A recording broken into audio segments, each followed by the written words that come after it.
To alhamdulillah,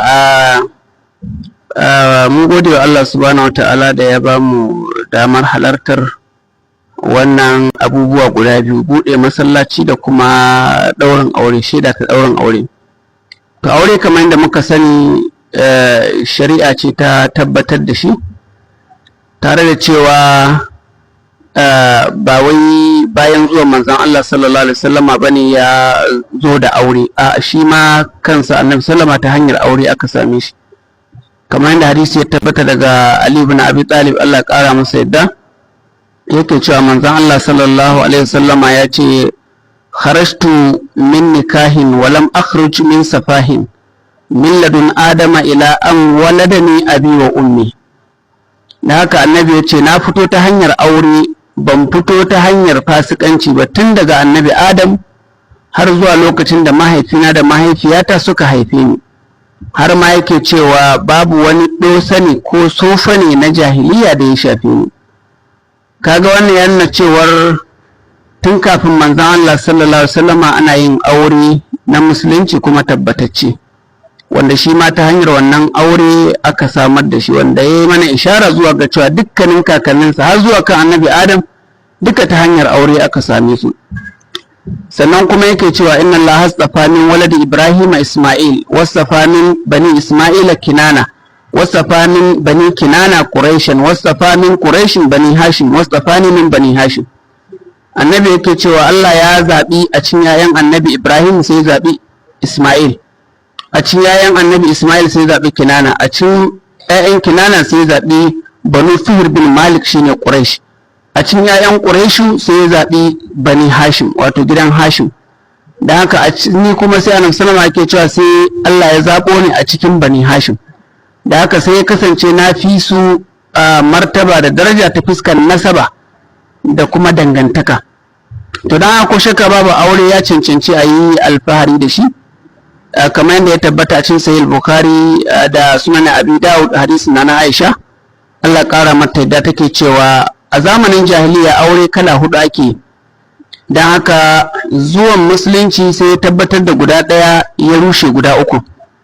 Guda ɗayan da ya tabbatar Nana Aisha ta ce shine aure wanda ake yi sananne kamar dai wanda muka yi yanzu a wannan masallaci, shine a samu abubuwa guda biyar, shine mahalli wanda shine mijin da amaryar babu wani mani'i da zai hana su aure tsakaninsu, mana ita ba matar wani bace, sannan shi kuma baya da mata hudu, sannan kuma ba ta cikin waɗanda ya haramta ya aure su ta ɓangarori guda uku, ɓangaren dangantaka wato ta fuskar nasaba ta jini kenan, ba babarsa bace, ba kanwarsa bace, ba yarsa bace, ba kakarsa bace, ba kaza ba kaza ba kaza, shi ni ta bangaren dangantaka. Bangare na biyu kuma bangaren shayarwa, bangare na uku kuma shine bangaren surukuta, duk babu wani mani'i da zai hana ya aure ta.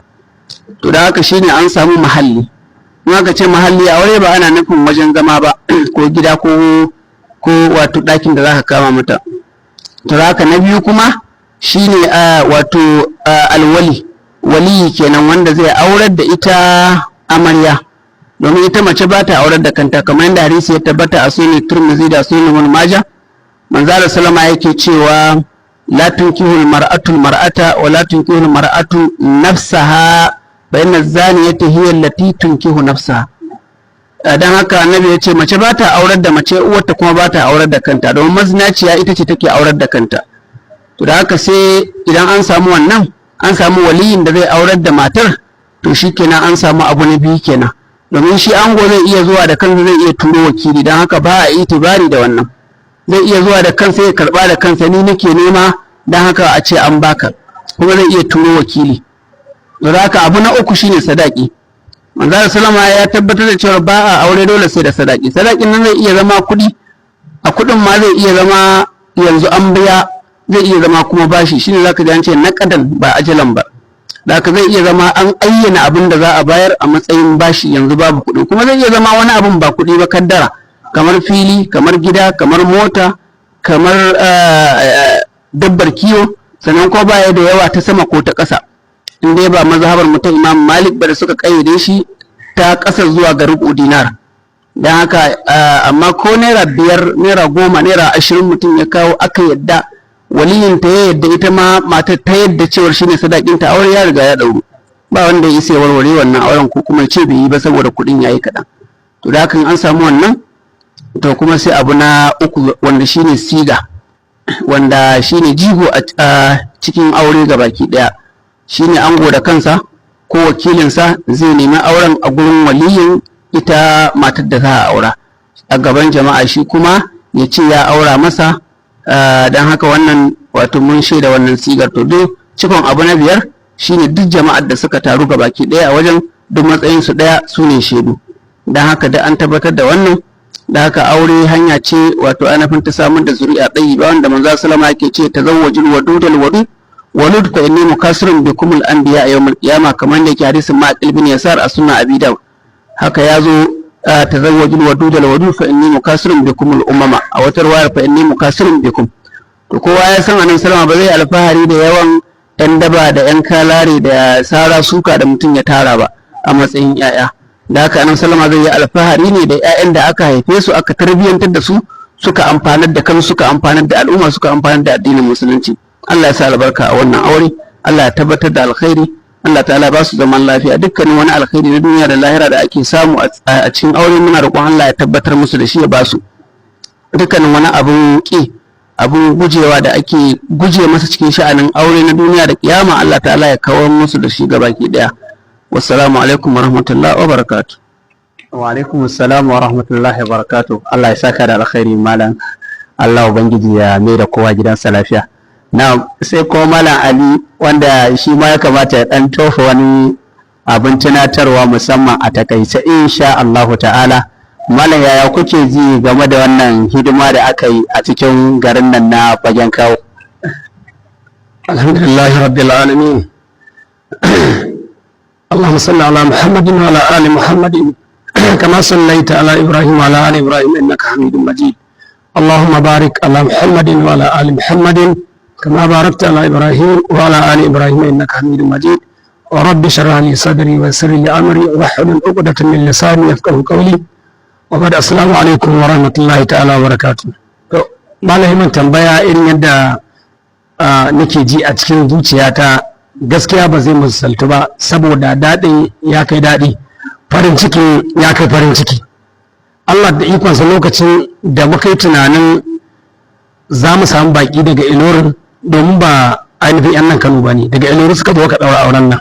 Lokacin da ba na yi man waya cewa suna kan hanya, saboda haka mu zo mu karɓi kuɗin auren yarinyar nan, ba ƙaramin daɗi na jibar wani ciki ba, amma yi tunanin samar da masallacin nan ba.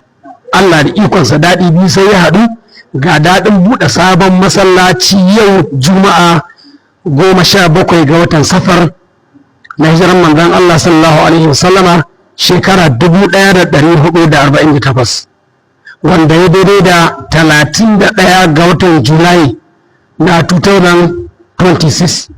Allah maɗaukan sarki ya haɗa mana farin ciki guda biyu, wanda a gaskiya idan ana rubuta abu da ruwan zinari na tarihi, ya kamata a ce an rubuta wannan abin alkhairin. Da ne malam Mika'il muka haɗu domin karɓar kuɗin wannan yarinya. Allah maɗaukan sarki kuma ya shiga cikin al'amarin, ya tabbatar da al'amarin, ya samu abin albarka. Gashi a yau mun waye gari ainihin wato cikin alkhairin, ainihin wato waɗanda ba su ainihin wato irguwa. Muna fatan yanda Ubangiji tabaraka wa ta'ala, yanda Allah maɗaukan sarki arzuta mu da ganin wannan rana, muna fatan Allah maɗaukakin sarki ya taimaka ainihin wato da raya mu ga an samu ƙaruwa a kan wannan tafarki da aka gina na manzon Allah sallallahu alaihi wa alihi wasallam, da manzon Allah ce an nikahu sunnati fa man rajiwa an sunnati fa laysa minni. Allah maɗaukakin sarki sa albarka a cikin auren su gaba ɗaya da sauran auren da aka ainihin wato kulla na al'ummar manzon Allah sallallahu ta'ala alaihi wa alihi wasallama. Ubangiji tabaraka wa ta'ala ya bar zuriya ɗayyiba. Allah maɗaukar sarki kuma sa albarka a cikin wannan buɗe masallaci, ya sanya ya zama sanadiyar haɗa kan al'ummar manzon Allah sallallahu ta'ala alaihi wasallam. Ne muna cikin jin daɗi da farin ciki da alkhairi mai yawa. Allah ya sa albarka, Allah maɗaukar sarki ya kare mu daga zaniya. Assalamu alaikum wa rahmatullahi, daga ɗan uwanku Ali Yusuf da Wanau. Assalamu alaikum wa rahmatullahi. Wa alaikum assalam wa rahmatullah. Muna godiya kwarai da gaske malam, muna muku Allah ya sauke ku lafiya. sai wani lokaci insha Allah daga gidan talabijin na Natija Online TV muna godiya kwarai da gaske.